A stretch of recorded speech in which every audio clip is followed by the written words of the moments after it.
So the thing I really want to show you is how easy it is to create those worksheets within Canvas, and why I really think it's the best way to have your students send you materials. So I'm just going to click on the to-do list in this course, which we know is the one that I submitted. So since I submitted it, it's going to be a nice PDF, proper orientation. So we'll go look at some student work in my hybrid class right after.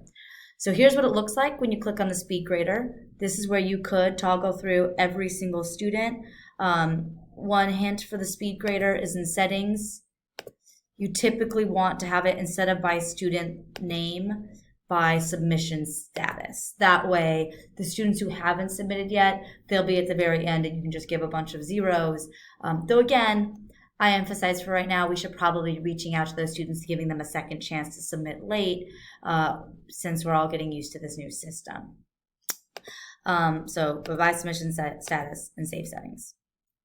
So it's going to reload back to the thing it was on. Here's all the cool markup tools you have available. So right now we're just on a mouse, so the mouse doesn't do a whole lot for me.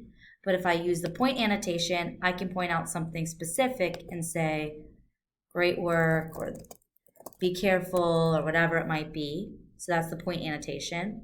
I can also use the highlighter. This is really only useful if the students have submitted a really nice PDF. In images, this does not work well, and bad PDFs, it doesn't work well. But you could highlight a piece and then say, words. You can even put text on here, so you could just start typing, did you forget a whatever decimal? If you wanted to put it directly on the page, you can change the color, even the size, and you can put this wherever on the page that you wanted.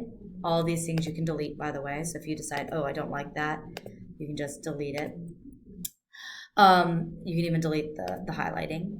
Cool. You can do strike-throughs. The other piece that's really useful for us, especially as math faculty, if we're used to writing on stuff, you can use the draw annotation. You can change your color. So let's say I've used like every color in this stupid thing because I'm very color obsessed. Change its thickness. So you could actually mark things as wrong or circle them.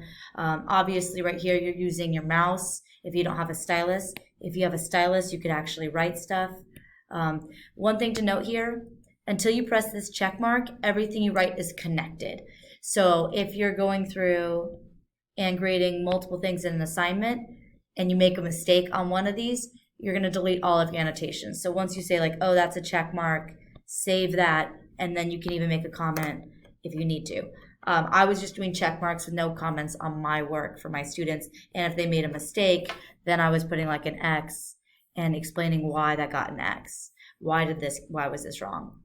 And the last piece, which I found useful also when I was doing my annotations for my students, is you can actually like put a box around something. So if you're like, oh, all of this is a problem, you could say like, don't forget to blah, blah, blah, blah, blah for this whole section. So it puts a little box around it, and you can choose your color again. This is messy because I have a ton of color. Your students' work won't look like this. But I just wanted to show you all those great annotation tools that you can give feedback to students with. And then in the end, you can give them a point total. So this is obviously beautiful work because I did it. Or actually, this is the wrong assignment. So I could write and press submit, which can happen, right? Like students are going to be uploading for the first time. They may grab the wrong thing. So I even might want to put in there, please resubmit with the correct PDF. So now they have these messages from me on top of that. You can even record sound or, a video to send that back to them if you really felt that. And I don't think we need to go that far. I just like the ability to give feedback on the actual document itself. So let me show you what this looks like in my regular class that's actually doing this. So you can see this person's thing is sideways, which is a pain. For some reason, his is the only one that won't let me rotate it, so let me just go to somebody else's. Nick's I already rotated, so it's looking good. Let me find a new student. I have to go, who have I not graded? Sorry, I know, student work. I'll make this unlisted so people can't see it. So look, sideways. and she didn't have a printer at home, which I have to accept as a thing that's going to be a limitation. If I click this, it's going to rotate this. So now I can at least see the work, right? And I can go, okay, she did the giving probabilities correctly, so I like to mark that using my little annotator. So these are perfect. I'm going to save that. Her tree looks good. She even defined what her variables are. I like everything here. That's gorgeous. This is good. Here's an issue. She gave me a Venn diagram, but she didn't, one, I like the labels to be on the outside, and two, she doesn't have the square around it for the entire sample space. So I'm going to use this comment thing because it kind of lets me do this whole thing. And then I can say, don't forget the box around the outside.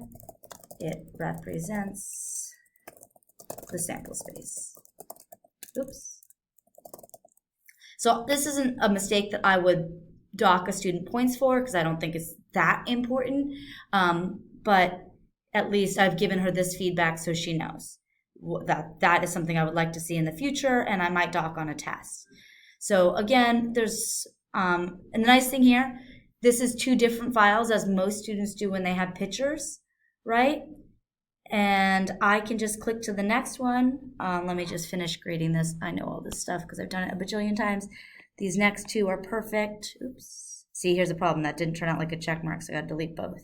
This is why I said do the thing afterwards. Did it again. Guys, not listening to my own advice. Check. Next one. Whatever, check. She's got all that right. Let's look at the next one. So I'll click on the next one. Again, it's sideways, but that's fine. I can just rotate it. And it looks like something went wrong here. I need to figure out what exactly happened. I think she has, oh, I know what it was. This one in particular is off. And so I could give her a little notation thing here. Are you sure about your notation? You answered the question for the notation correctly, but yada, yada, yada, yada. I think actually in this case, I know what the problem is. At least 40 means 40 or older. Or, oh. I know. It's thankfully I've seen this worksheet enough that I can grade it without having it in front of me. And then the next one, it looks like she did correctly. So right now I've given her all my feedback. This one being incorrect, I would give this an 8 out of 10. And then I'll just put here, please revise and resubmit. But now you can see how easy it is to give some feedback. I obviously have a stylus, so it's a little easier for me to make those check marks. But I could just use this point annotation to say where things were off. So I could have on that second page come and done on that one that she had incorrect, just a point annotation and said this same thing, right, that I had here. I'm going to delete it because I don't need it because I did it in the other notation. But definitely something that is available to you as an instructor. So anyways, once I submit, she has she has the comment, she has the grade, everything's in there, and now she knows what my feedback is, and she can see all of those comments.